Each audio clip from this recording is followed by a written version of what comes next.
Welcome, North Carolina beginning teachers and any other educators that may be present. We hope that you'll be able to use the information gained from this session to confirm some of the strategies that you are already using and add additional strategies to your teacher toolbox. Connecting with your students can be difficult. What makes them tick?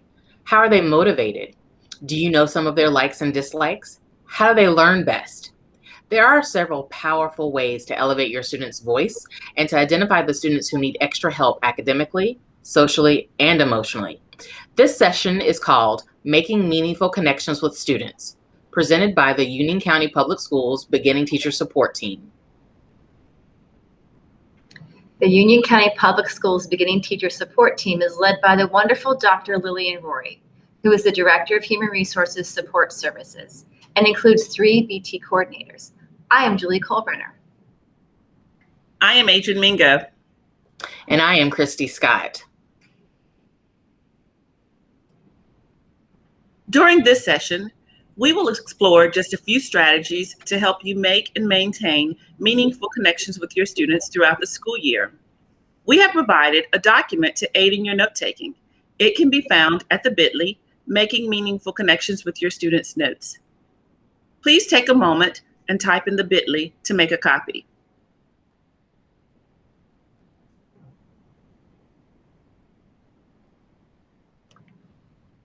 Let's get started. Stand up like a tall growing plant. Now stretch to the sky and hold your pose. Think of all the ways you've grown over the past year. Release and come back to normal. Now let's do that 2 more times.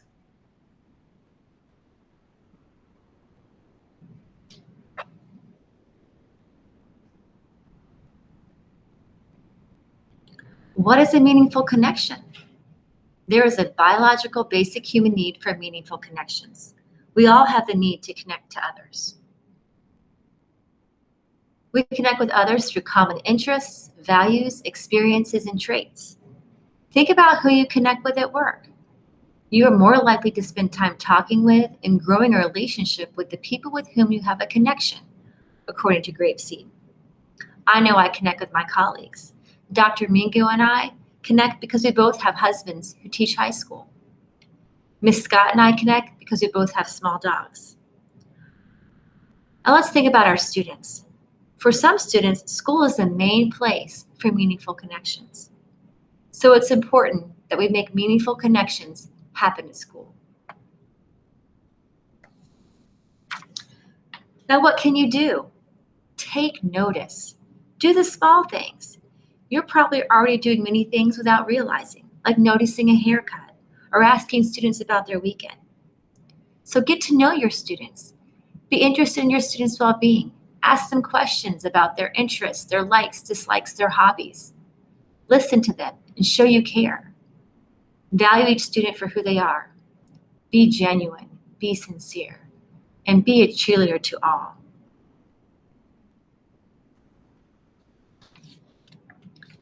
So what do our students want to know?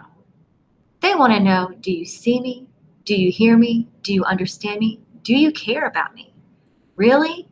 Students want to know that they matter, just like we do. We ourselves want to be recognized, noticed, and it is great when someone understands and cares about us in the workplace. We like it when our leader asks if we're feeling better after returning to work from being sick. Our students desire the same things. You are doing some of these things already. Something as simple as saying hello or good morning and saying a student's name when they enter the classroom can mean a lot. Asking about their weekend and their sports or their hobbies means a lot as well. You are noticing, you are caring, you are making connections.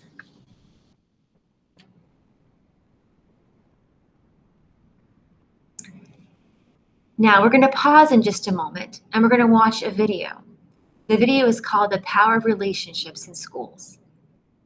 So once we're going to pause this presentation, you're going to open a new browser tab and you're going to go to edutopia.org. You're going to search for The Power of Relationships in Schools. You're going to watch the entire video. And after watching the video, return to this presentation. And while you're watching the video, I want you to think about what impacts do these meaningful connections have on the students. Enjoy the video.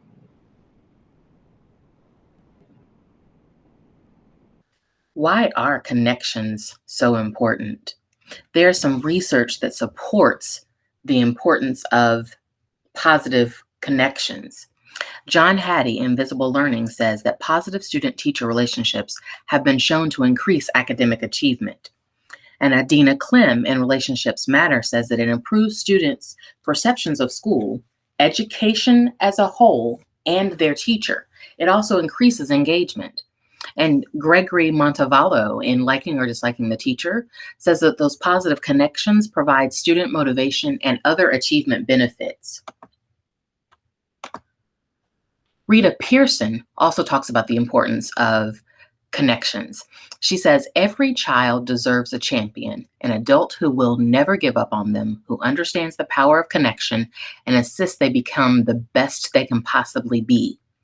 Miss Pearson has a TED Talk called Every Kid Needs a Champion, and we're going to give you time to watch that right now. So if you will pause this presentation, open a new browser tab, go to TED.com and search for Every Kid Needs a Champion. The first video that comes up will be by Rita Pearson. Watch the entire video, and as you're watching the video, pay attention to the things that she talks about that expresses the importance of connections. Once you're done watching the video, come back to this presentation.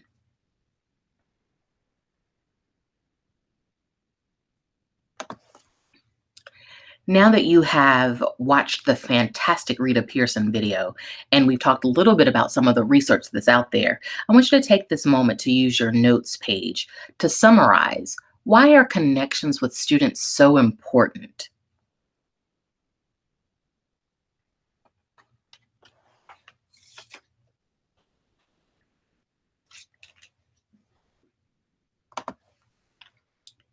Now we're going to take a little while to talk about how to make those meaningful connections with students, so we know what those connections are and we know why they're important. So now let's talk about some of the strategies we can use to make those meaningful connections.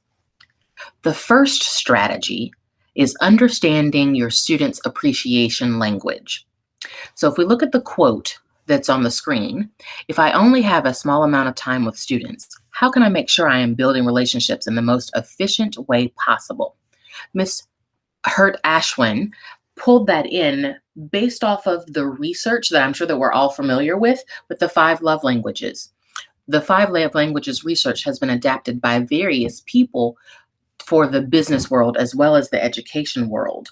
So we know that knowing how our students receive appreciation can help us get through to them quicker and make those positive connections.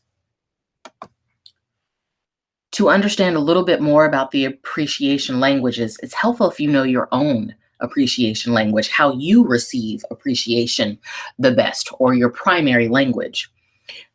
So we're actually going to give you an opportunity to identify that. So if you will pause the presentation, open a new browser tab, and type in the search bar, the Languages of Appreciation quiz. A PDF will come up in your search results, and you open that, follow the directions to complete the quiz, and at the bottom, you'll be able to score and identify your primary appreciation language. And it'll give you a little information about the languages as well as help you decide what your primary is and if you have multiple languages that you respond to. Once you're done identifying your primary appreciation language, return back to this presentation.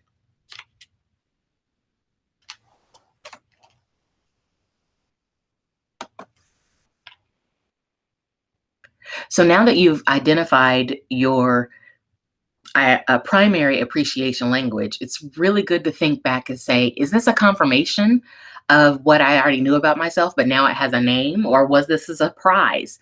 Most people find that it is a confirmation, and now we're just able to identify a name to how we receive our appreciation primarily. Although we also have people that have multiple primary languages, they're really close in that score.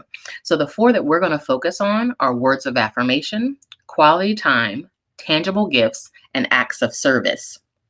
And thinking about things that you can think about and remember and think about for the classroom to try and or to avoid. And something in general that you want to avoid is just not showing appreciation. So you want to show your appreciation in one way, shape, or form. And then if we know the primary language that our students receive it in, then attempting to do your best to speak in that language.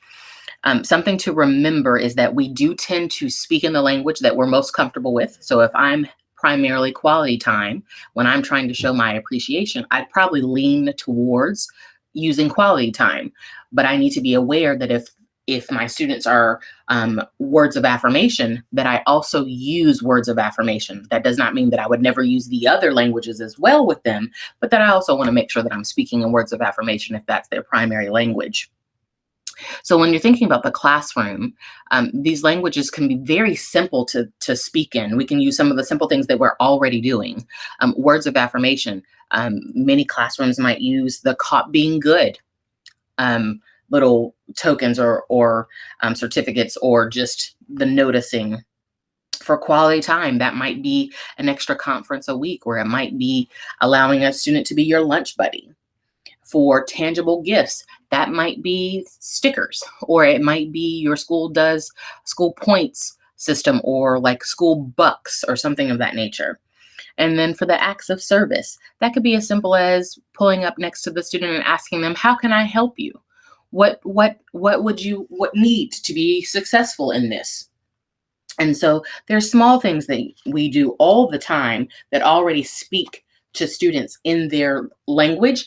Just if we're able to attach, this child responds well to words of affirmation and this child responds well to acts of service, then that helps us make those connections with those particular students. The second strategy is giving student interest surveys. Rebecca Klein says, if a teacher and student discover they have traits in common, they are more likely to foster a personal relationship. When a teacher and student feel connected, student performance improves. I know that we've all experienced an event or an activity where we see someone or see something they're holding and that sparks a conversation because we have something in common, or we're at a party and we tend to gravitate towards the people that we have in common. Well, that happens in our classroom as well. Our students are going to gravitate to things that they feel like are in common. So if we can find ways to get those commonalities out between ourselves as teachers and the students and students and students, then that allows us to build those positive relationships. One of the ways that we can do that is just by asking questions, finding ways to ask those questions so that those things that we have in common become apparent. So here we have a sample survey. It's a get to know you survey by Panorama, and it's at the short bit.ly. So if you'll pause this presentation, open a new browser tab and type in the short bit.ly, scan the questions, and then identify at least 2 questions. And that can be questions that caught your attention because it was worded interestingly, or it caught your attention because you were like, I haven't thought of asking that before. But identify at least 2 questions that catch your attention. And then once you've skimmed all of them, come back to this presentation.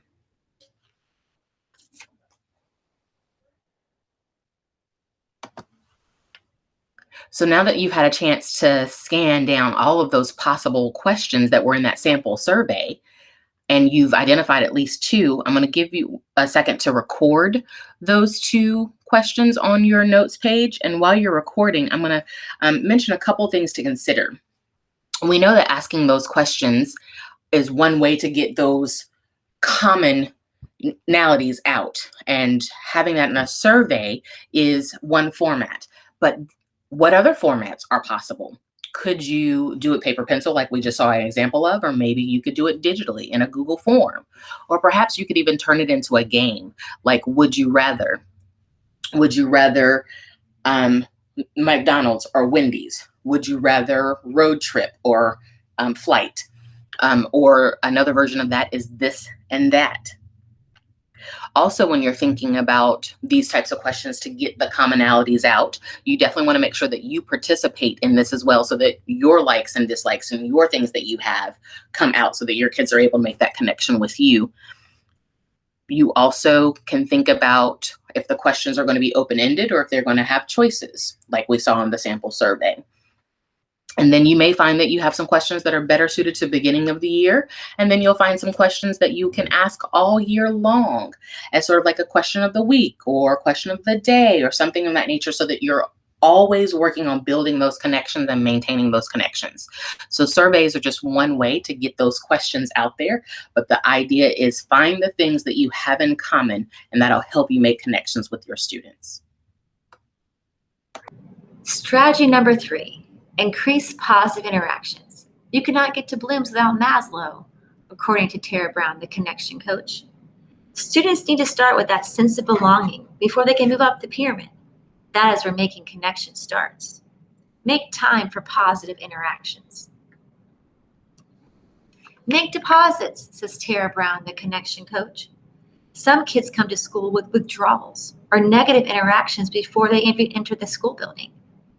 You can all probably think of a student that comes to school with negative interactions.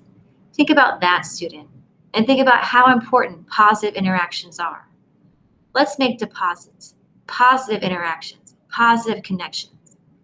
Let's make all of our students feel good, welcomed, noticed, valued, and cared for. Let's give them meaningful connections at school. So what can we do? Take notice and start on day 1. Catch them doing something good. Give them compliments. Send good notes and good emails home. Make good phone calls. This means a lot to parents. Find ways to make connections by digging deeper into their interests and their likes and dislikes. Praise your students. Give them high fives and thumbs ups and a smile. And start day 1. A first day of positive interactions can have a long-lasting impact all year long. So get started day 1. Now, think for a moment. What positive interactions will you implement next year?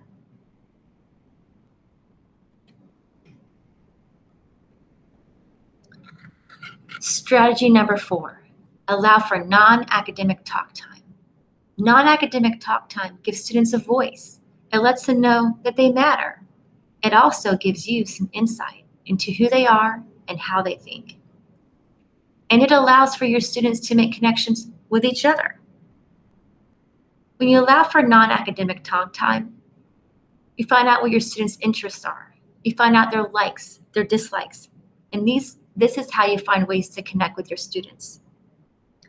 Allowing for non-academic talk time allows students to share part of who they are in class. So what can you do? Well, you can have a morning meeting or a coffee talk time where students just share about things that are going on in their life. Maybe you want to have a more structured share or show and tell, and this can be done K-12. It may be that students share an inspirational quote or an inspirational video. Students may share a Google slide autobiography. You might want to just grab students on their way in and out of class and have quick one-on-one conversations to ask them how they're doing or what's going on in their life. You may want to provide polling opportunities, such as using a Mentimeter, where you can find out what their interests are or their likes or dislikes. You may want to have a would you rather. Again, finding out what their interests are or their likes or dislikes. And when you dig into would you rather and polling opportunities, you're finding ways to connect with your students. You may also want to have icebreakers or team building activities. And also having lunch with your students is a great way to have some non-academic talk time. Now let's talk about a great non-academic talk activity called Hey Me Too. Hey Me Too is a simple activity that allows teacher or students to name things they might have in common with others. This could be teacher-led or student-led. It can be done in large group or small group. Dr. Mingo and Ms. Scott and I are going to model this activity. All right, ladies, let's give it a try. I have a dog. Hey, me too. I have a brother. Hey, me too. I have a sister. Hey, Me too. I love cake. Hey, me too. So as you can see, this is a great, fun, non-academic talk activity that's simple and easy to do anytime. Looking for an easy way to check in and connect with your students? Check-ins is a process where students are invited to share their successes, struggles, questions, dilemmas, accomplishments, and failures. Check-ins require teachers to listen to their students and to offer support, ideas, challenges, and guidance. Check-ins also help build a classroom community. By sharing your thoughts, emotions, or just general feelings in a safe environment, students who might not normally be connected can begin to build meaningful connections with their teachers. Check-ins can also be digital. Google Forms make it really easy. There's a tiny URL at the bottom of this slide, and we'll look at an example together. You'll notice it starts out very general. How are things going? Then it asks more specifically, how did you sleep last night? How was your breakfast or lunch? Then generally speaking, how are things going outside of this class? Digital check-ins are flexible, and they allow teachers to ask a variety of questions. As we connect to students, we also have to provide tools to nurture the teacher-student relationship. Robert John Meehan reminds us that it's the little conversations that build the relationships and make an impact on each student. Pathways to Success is a wonderful website that has additional tools for us to explore. Together, we will look at check-ins, coping strategies, and positive thoughts and affirmations. The web address is indicated on this page. Let's go there together. Once on the website, use the Search This Website search bar and type in check-ins.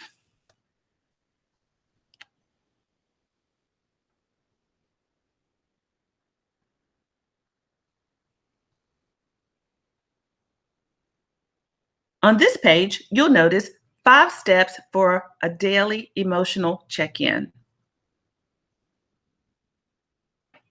Check in with our thoughts and feelings should be an important part of each day. It's a healthy technique that helps kids and teens face their emotions, practice mindfulness, and consider what they need.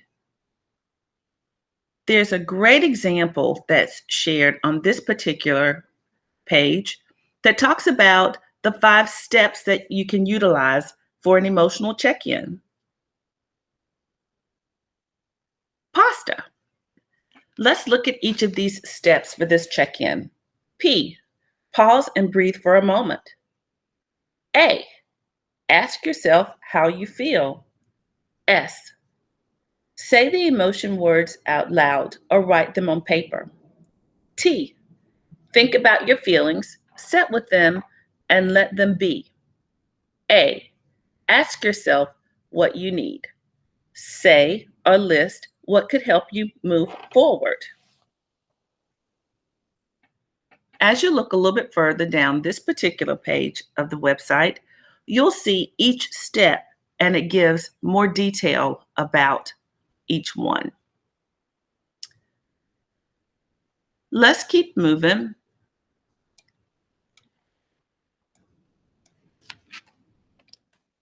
Now let's take a look at coping strategies.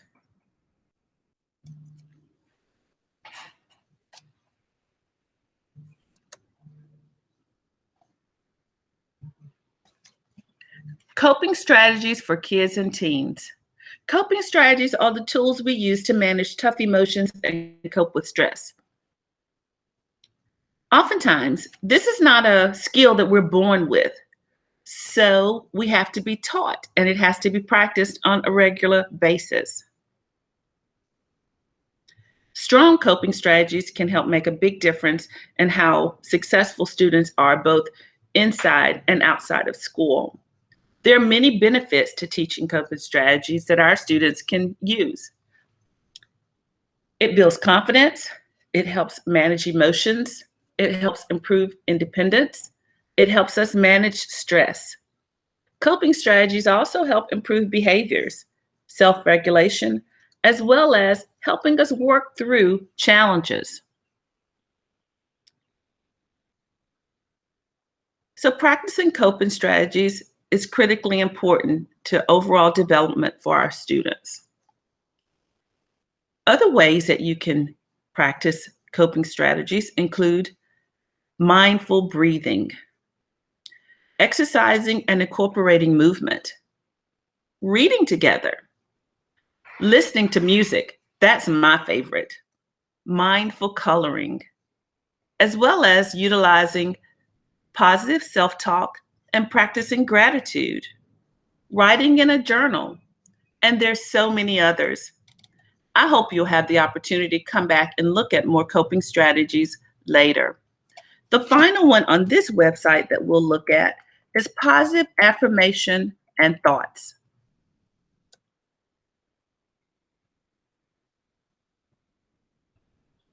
Positive affirmations are the encouraging words that we say to encourage and motivate ourselves along the way. They include phrases like, I can do this, today will be a great day. Some of the benefits include it builds confidence, it increases motivation.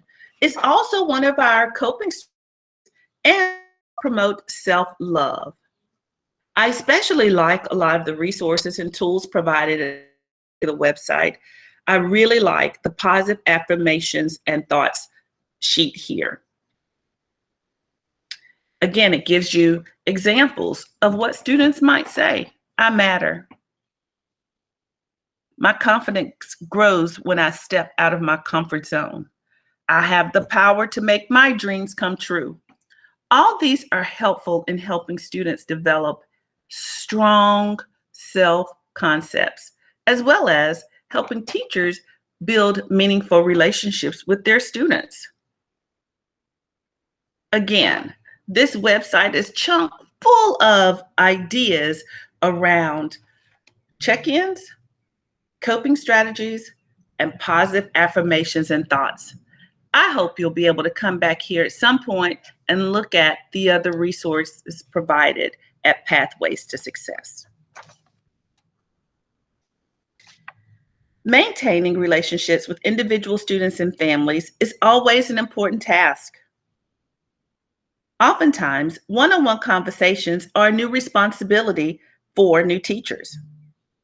Teachers can use the check-in process to help develop and nurture meaningful relationships.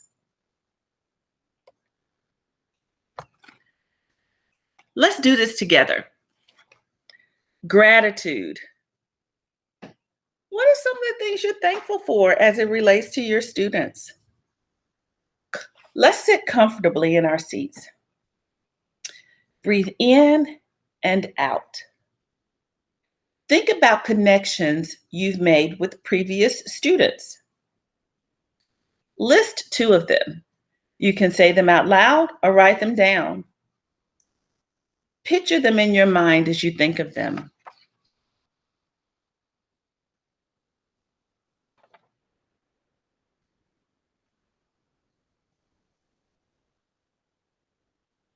I'm sure some of your thoughts may have included, thank you for being such an amazing teacher.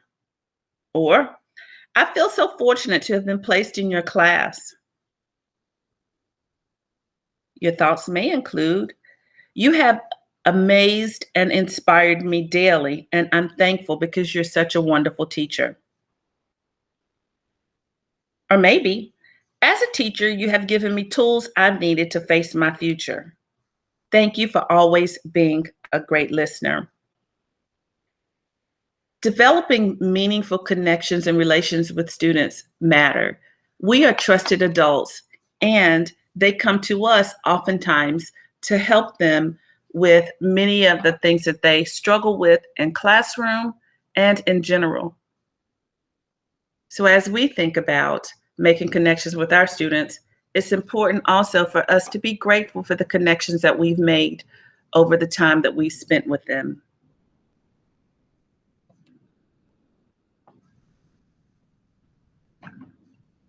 Tell me, and I forget. Teach me, and I may remember. Involve me, and I learn. We certainly hope that you've been able to get some additional ideas as well as learn some strategies you can use as you continue making meaningful connections and building relationships with your students. Thank you for joining us today.